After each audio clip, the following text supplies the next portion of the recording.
الرحمن الرحیم۔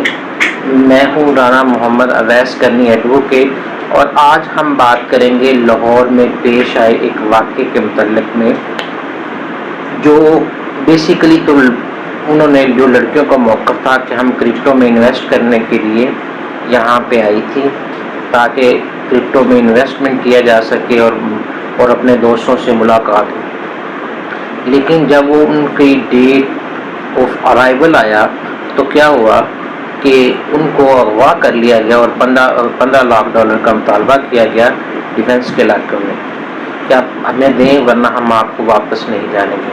جس کے بعد انہوں نے اپنے والد سے رابطہ کیا تو انہوں نے 15 پہ کال کی تو پولیس نے لڑکیوں کو برآمد کیا اور ساتھ میں ملزمان کو گرفتار کیا، جن کا 5 روزہ جسمانی ریمانڈ لے لیا۔ اب اس کیس کی فیت کیا ہے اور سی سی ڈی کا کردار کیا ہے؟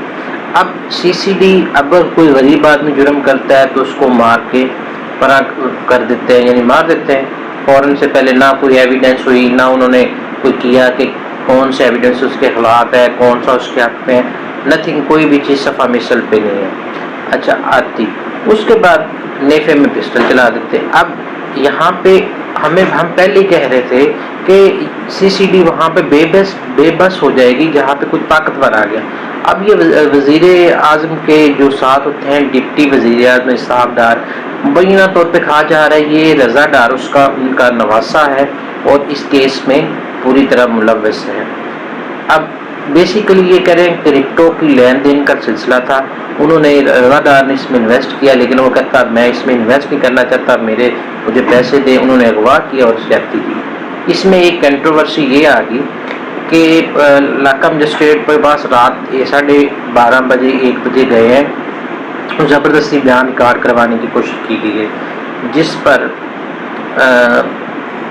جو علاقہ مجسٹریٹ صاحب ہیں انہوں نے ایس ایچ او کے خلاف اور 2 اہلکاروں کے خلاف پرچہ درج کر دیا اور سی سی پی لاہور نے ان کو معطل بھی کر دیا۔ اب طریقہ کار یہ ہے کہ یہ کوئی طریقہ نہیں ہے آپ رات کو زبردستی بیان کروانے شروع کر دیے۔ اب کیس کی فیت کیا ہے؟ لڑکیاں واپس چلی گئی، اب کیس آف نو ایویڈنس رہ گیا، اب نہ وہ پاکستان آئیں نہ اپنا بیان ریکارڈ کریں، کچھ بھی نہیں ہو سکتا۔ تو یعنی اب بیسیکلی اب کیس کیا ہے، یہ کلوز ہو جائے گا سارا کیس۔ اب پولیس کا موقف ہے اس میں، یہ بیسیکلی لین دین کا معاملہ تھا، اس میں زیادتی کا عنصر شامل ہے، تو ایسے نہیں ہونا۔ اب زیادتی کا عنصر بھی شامل ہو، جو بھی ہو، لیکن اب وہ چلیں گے واپس، اب تو کیس آف نو ایویڈنس ہے، تو یہاں پہ سی سی ڈی خاموش ہے۔ اب یہ پراپر سیول جو کورٹ کا پروسیجر ہے اس طریقے سے کیس کو چلایا جا رہا ہے۔ کیوں؟ وہاں پہ ہم ان کو بچا لیں گے، انویسٹیگیشن میں ان کو فیور دے دیں گے، سارا کچھ ہو جائے گا۔ تو یہ تو صرف ہم پہلے ہی کہتے ہیں، جو ایرسٹوٹل کہتا ہوتا تھا کہ یہ قانون مکڑی کا جال ہے، جو کمزور ہے اس میں پھنس جاتا ہے، جو طاقتور ہے اس کو پھاڑ کے نکل جاتا ہے۔ اب یہی حال یہی ہے۔ اب سہیل ظفر چٹھا صاحب سے یہ پوچھا جائے، جب آپ کوئی واقعہ ہوتا ہے تو آپ اس کو انکاؤنٹر کروا دیتے ہیں، چاہے اس کی سٹوری جو بھی ہو، اپنے ساتھیوں کے ساتھ جا رہا ہو، واپس آ رہا ہو، تو ان کی فائرنگ سے وہ مارا گیا۔ اب سب کو پتہ ہے آج تک، کیونکہ اوریجنل کوئی بندہ تو پھر زخمی نہیں ہوتا، اگر فائرنگ وہ کر رہے ہیں ملزمان کے ساتھ تو آپ کو یا آپ کے ساتھیوں کو کیوں نہیں لگتی؟ تو یہ سب کو پتہ ہے، لیکن چلو ہم یہ بات نہیں کرتے کہ اس سے یہ ہے کچھ نہ کچھ، میں کہتا ہوں اس سے نا جرائم کا کمی آئی ہے، لیکن آپ کم از کم طریقہ کار یہی رکھیں، پہلے پراپر انویسٹیگیٹ تو کریں، ان کے خلاف ثبوت کیا ہے، صفحہ مثل پر ان کے خلاف کیا ہے۔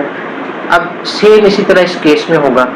اب جو لڑکیاں ہیں وہ واپس چلی گئی ہیں، اپنے علاقے میں چلی گئی ہیں، واپس چلی گئی ہیں، اب اس میں کیس آف نو ایویڈنس رہ جائے گا، کیس آگے نہ چلے گا